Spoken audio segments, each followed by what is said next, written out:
All right. Now we begin our first reading of Joshua.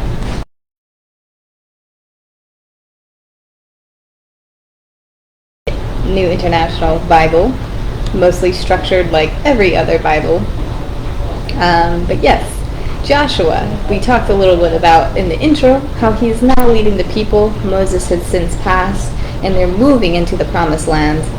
As we read through this, we'll learn, right? So let's go ahead and start out with a quick quote to preface this.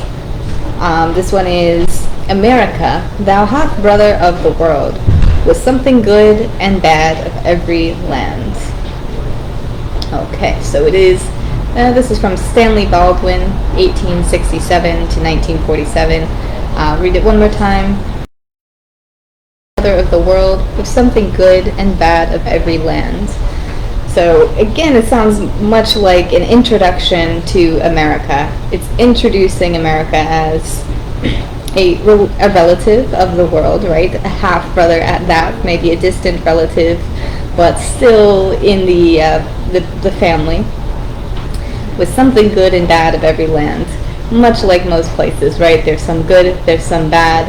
Of course, America is the land of the free, but of course it has its quirks and its faults, just like everywhere else.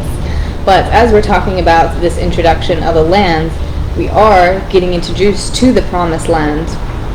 Of course there's good in the land, hence why they are moving into it, but of course there's a lot of bad things going on in the land.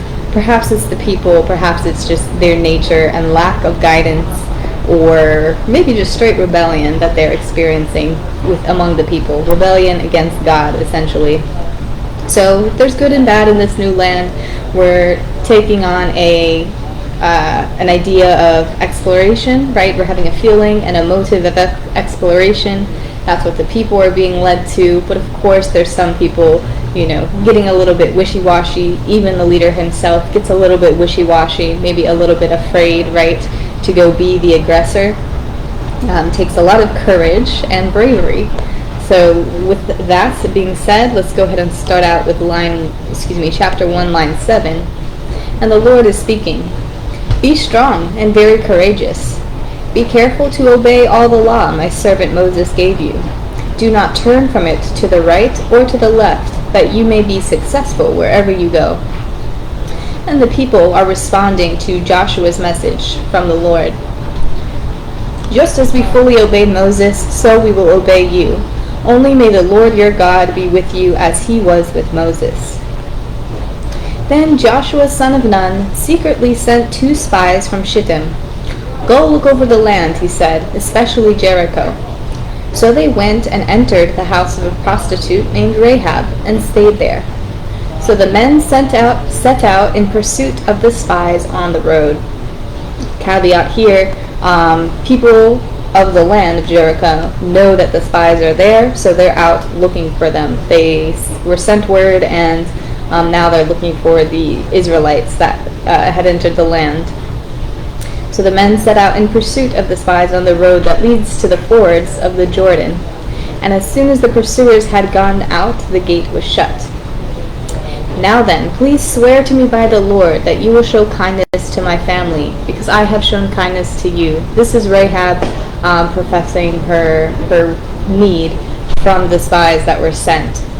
She knows they're coming in to take over the land at this point, and she wants, what is it called? Not solace, but she wants, I forget the word as usual, but she wants protection, right? She wants protection. If you think of it, let me know. So we'll read it again. "Now then, please swear to me by the Lord that you will show kindness to my family, because I have shown kindness to you. Give me a sure sign that you will spare the lives of my father and my mother, my brothers and sisters, and all who belong to them, and that you will save us from death." Now the men had said to her, "This oath you made us swear will not be binding on us unless we enter the when we enter the land. You have tied the scarlet cord in the window through which you let us down, and unless you have brought your father and mother, your brothers and all your family into your house." "Agreed," she replied. "Let it be as you say."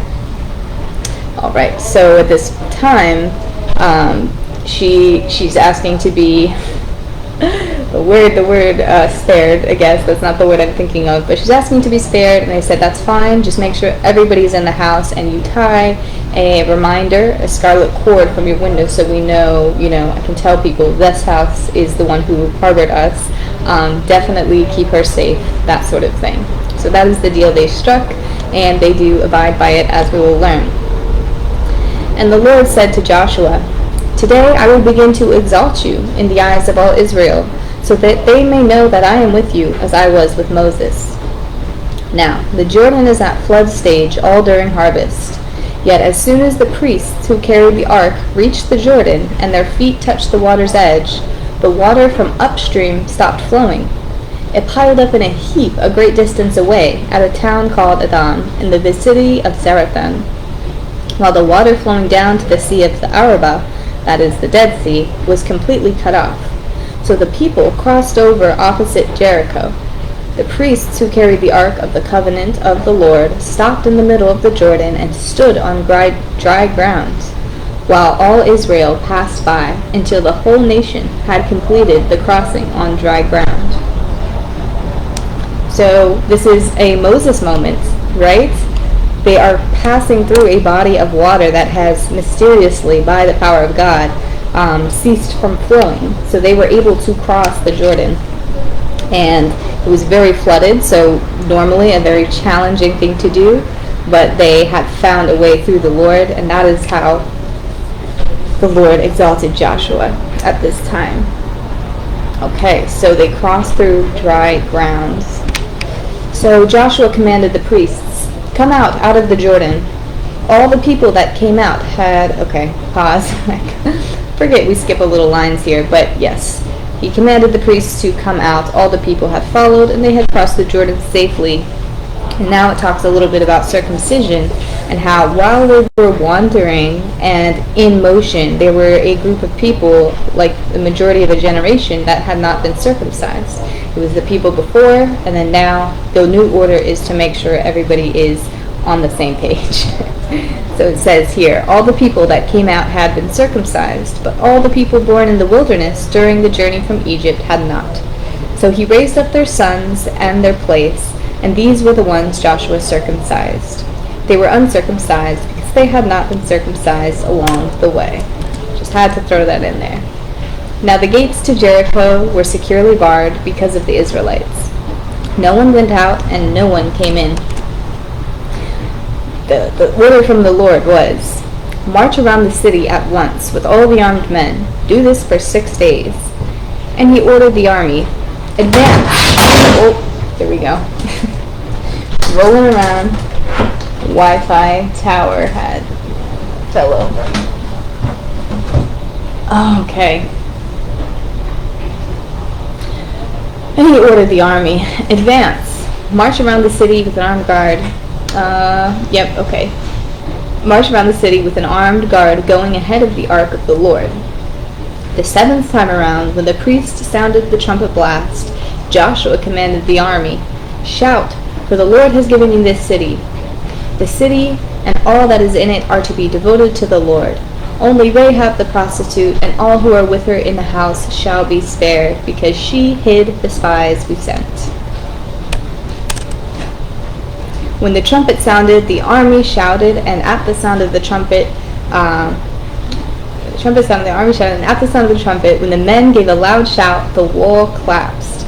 So everyone charged straight in, and they took the city. So the Lord was with Joshua, and his fame spread throughout the land. Okay, so we may have heard of this one, right? Marching around the tower or the walls of Jericho. So vigorously, with so much faith and passion, that just the sheer sound of the trumpet and all their voices shouting had actually dismembered the walls. It had broken them down completely. So we remember this, reading this in Bible stories or what have you as children, but yes, this was the moment, aside from passing through the Jordan on dry land, this was the moment that really spread through all of the land. Joshua was known for this. So just a little note there. Very cool story, right? Very cool. So yes, that's it, you guys. I really didn't have to elaborate too much, but this is just a little preamble. We learned about Jericho, we learned about Rahab, which might be, words that are familiar to you, just having knowledge of the Bible or any kind of faith, right? Jericho, Rahab, yes, now you know the story and where they took place, or how they took place within the text. So, yes, just a little beginning. I'm glad to get back on and speak to you guys. I had a little bit of time to write, but not as much motivation as I wanted to, but we'll definitely get into this and finish it up throughout the week. All right, well, God bless you. Thank you for listening, and have a great Tuesday. Bye-bye.